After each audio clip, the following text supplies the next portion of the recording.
ABP 24 news पर वक्त हो गया है दिन भर की 10 बड़ी खबरों का। कृषि कानून के विरोध में पंजाब और हरियाणा के किसानों का विरोध प्रदर्शन अभी भी जारी है।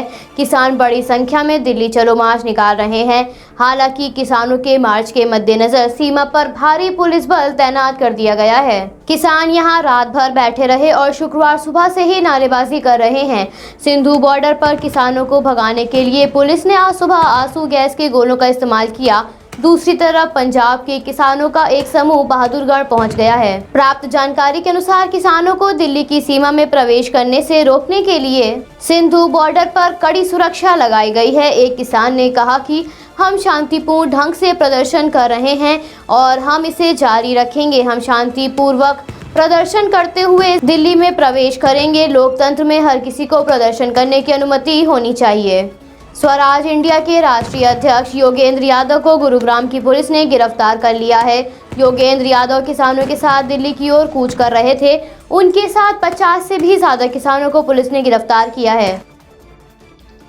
भारत के प्रधानमंत्री ने गुरुवार को वीडियो कॉन्फ्रेंसिंग के माध्यम से तीसरी वैश्विक नवीकरण ऊर्जा निवेश बैठक को संबोधित किया। अपने संबोधन में प्रधानमंत्री ने कहा कि मौजूदा हालात में नवीकरण ऊर्जा क्षमता के मामले में भारत चौथा सबसे बड़ा देश है। इसमें प्रधानमंत्री ने third global renewable energy investment meet and expo का उद्घाटन भी किया। प्रधानमंत्री ने अपने संबोधन में कहा कि भारत नवीकरणीय ऊर्जा के क्षेत्र में तेजी से आगे बढ़ रहा है और इस विकास को आगे बढ़ाने के लिए कई नीतियां भी बनाई गई हैं। भारत की नवीकरणीय ऊर्जा क्षमता इस समय 1,36,000 मेगावाट है, जो देश की कुल क्षमता का 36% है। प्रधानमंत्री ने कहा कि 2017 के बाद हमारी वार्षिक नवीकरणीय ऊर्जा क्षमता कोयला आधारित थर्मल पावर से कई गुना बढ़ गई है। उत्तर प्रदेश के मुख्यमंत्री ने अनुपयोगी कानून को खत्म करने के लिए प्रयास शुरू कर दिए हैं। इसमें 100 साल पुराने नियम भी शामिल किए गए हैं। इसमें कारोबार करने वाले आगामी अपना उद्योग जल्द ला सकेंगे। उन्हें नियमों के चलते ज्यादा मुश्किलात का सामना नहीं करना पड़ेगा।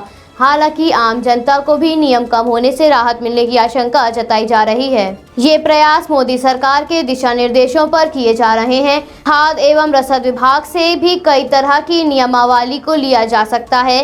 केंद्र सरकार का दिशा निर्देश है कि अनुपयोगी अधिनियम की समीक्षा करके उनको समाप्त किया जाए। नीति आयोग ने भी इस संबंध में गाइडलाइंस जारी की हैं। कोरोना संक्रमण के मद्देनजर कई राज्यों में रात्रि कर्फ्यू लगाया गया है। दिल्ली में भी संक्रमण के दर में इजाफा हो रहा है। दिल्ली सरकार ने भी 3-4 दिनों में रात्रि कर्फ्यू लगाने पर विचार विमर्श कर सकती है। हालांकि अभी इस पर कोई फैसला नहीं किया गया है। हाई कोर्ट की न्यायमूर्ति हिमा कोहली तथा न्यायमूर्ति सुब्रमण्यम प्रसाद की खंडपीठ ने बृहस्पतिवार को ये जानकारी साझा की है। दिल्ली सरकार के वकीलों ने कहा कि इस पर गंभीरता से विचार विमर्श किया जा रहा है। केंद्र सरकार के स्वास्थ्य अधिवक्ता अनुराग आलूवालिया के अनुसार कंटेनमेंट जोन से बाहर लॉकडाउन करने के लिए केंद्र सरकार की अनुमति की आवश्यकता होगी। गुजरात के राजकोट जिले में मवड़ी इलाके में उदय शिवानंद अस्पताल में करीब रात 1 बजे आग लग गई। आग की चपेट में आने से 5 मरीजों की मौत हो गई। एक रिपोर्ट के अनुसार अस्पताल में भर्ती 30 अन्य कोरोना मरीजों को सुरक्षित निकाल लिया गया है। गुजरात के मुख्यमंत्री विजय रूपाणी ने आग लगने के कारणों का पता लगाने के दिशा निर्देश जारी किए हैं। उन्होंने कहा कि इस घटना की सख्ती से जांच की जानी चाहिए। आपको बता दें कि इससे पहले भी अहमदाबाद के एक कोरोना अस्पताल में आग लगने की घटना सामने आई थी। इस घटना में आग की चपेट में आने से 8 मरीजों की मौत हो गई थी। जम्मू कश्मीर की पूर्व मुख्यमंत्री व पीपुल्स डेमोक्रेटिक पार्टी की प्रधान महबूबा मुफ्ती को एक बार फिर से श्रीनगर स्थित उनके आवास पर नजरबंद कर दिया गया है। इसकी जानकारी महबूबा मुफ्ती ने ट्विटर अकाउंट के जरिए साझा की है। महबूबा मुफ्ती ने एक ट्वीट के जरिए कहा कि 2 दिन से वो जम्मू कश्मीर प्रशासन से वाहिद पारा के परिवार से मिलने की अनुमति मांग रही हैं, पर उन्हें अनुमति नहीं दी जा रही है।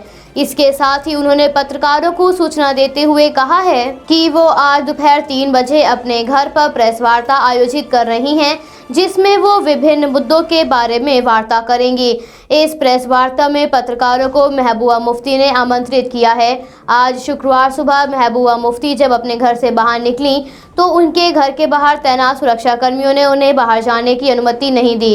इस पर महबूबा मुफ्ती ने भाजपा के केंद्रीय मंत्रियों और नेताओं पर आक्रोश प्रकट किया है। भारत में कोरोना के मामलों में आज भी गिरावट देखी गई। केंद्रीय स्वास्थ्य मंत्रालय के अनुसार पिछले 24 घंटों में कोरोना के 43,082 मामले सामने आए हैं, जिससे देश में कुल संक्रमितों का आंकड़ा लगभग 93 लाख को पार कर गया है। आज लगातार 20वें दिन भारत में संक्रमण के मामले 50,000 के नीचे देखे गए हैं। पिछले 24 घंटों में 492 लोगों की मौत हुई है, जिससे मरने वालों का आंकड़ा 1,35,715 हो गया है। इस समय देश में एक्टिव केसेस की संख्या लगभग 4 लाख के ऊपर है। Indian council of medical research (ICMR) द्वारा जारी संख्या के अनुसार कुल 11,31,204 सैंपलों की जांच 24 घंटों में की गई है। MiG-29 ट्रेनर विमान लगभग 5 बजे के करीब अरब सागर में दुर्घटनाग्रस्त हो गया। विमान के दुर्घटनाग्रस्त होने के बाद एक पायलट मिल गया है, जबकि दूसरे को सतह और आसमान के जरिए ढूंढने की कोशिश की जा रही है। प्राप्त जानकारी के अनुसार विमान के दुर्घटनाग्रस्त होने की घटना की सख्ती से जांच करने के आदेश दिए गए हैं। भारतीय नौसेना के अधिकारियों ने बताया कि गुरुवार शाम को 5 बजे अरब सागर में MiG-29 परीक्षण विमान समुद्र में परिचालन के दौरान दुर्घटनाग्रस्त हो गया। एक पायलट सुरक्षित मिल गया है, हालांकि दूसरे को ढूंढने के प्रयास किए जा रहे हैं। दूसरे पायलट को ढूंढने के लिए निगरानी विमान और जहाज तैनात किए गए हैं। दिल्ली में कृषि आंदोलन के विरोध में किसानों के प्रदर्शन के मद्देनजर आज दूसरे दिन भी मेट्रो रेल NCR के शहरों में प्रवेश नहीं करेगी। दिल्ली से NCR जाने वाली ट्रेन नियमित रूप से चलती रहेंगी। बृहस्पतिवार को 2 बजे तक बॉर्डर स्थित दिल्ली NCR के स्टेशनों को बंद होने से यात्रियों को काफी मुश्किलात का सामना करना पड़ा था। DMRC ने एक ट्वीट के जरिए कहा कि सुरक्षा कारणों के मद्देनजर इस आदेश को आज भी लागू किया जाएगा। शुक्रवार सुबह से ही मेट्रो ट्रेन सेवाएं यात्रियों के लिए उपलब्ध नहीं होंगी, जिसमें मेजर मोहित शर्मा राजेंद्र नगर से दिलशाद गार्डन, गुरु द्रोणाचार्य से सुल्तानपुर, वैशाली से आनंद विहार, ब्रिगेडियर होशियार सिंह से टिकरी कला, नोएडा सिटी सेंटर से न्यू अशोक नगर के बीच की मेट्रो सेवाएं स्थगित कर दी गई हैं। अमेरिकी राष्ट्रपति डोनाल्ड ट्रंप के चुनाव अभियान और उनके समर्थकों द्वारा वर्ष 2020 मतगणना में घोटाले को लेकर अदालत को चुनौती देने वाले करीब 3 मुकदमे खारिज कर दिए गए हैं। 10 अक्टूबर को पेंसिल्वेनिया के पश्चिमी जिले के जज जे निकोलस ने ट्रंप के मतों के खिलाफ मुकदमे को खारिज करते हुए कहा कि शायद आपके सुझाव सही हैं, लेकिन गैर निर्वाचित संघीय जज का काम चुनाव सुधार के मुद्दों को सुलझाना नहीं है। पेंसिल्वेनिया के मध्य जिले के जज मैथ्यू ब्रैन ने 21 नवंबर को कहा कि अभियान में मुद्दों को काफ़ी तोड़ मड़ोड़ के पेश किया गया है, इसलिए इसे खारिज किया जाता है। तो वहीं टेक्सास के दक्षिणी जिले के जज एंड्रयू एस हेनन ने भी ट्रंप द्वारा किए गए मुकदमे को खारिज कर दिया है। Bureau report AP24 news Lucknow. Subscribe कीजिए हमारे न्यूज़ चैनल को और बेल आइकन को प्रेस करना ना भूलें, ताकि हमारे नए वीडियोस का नोटिफिकेशन आपको मिलता रहे।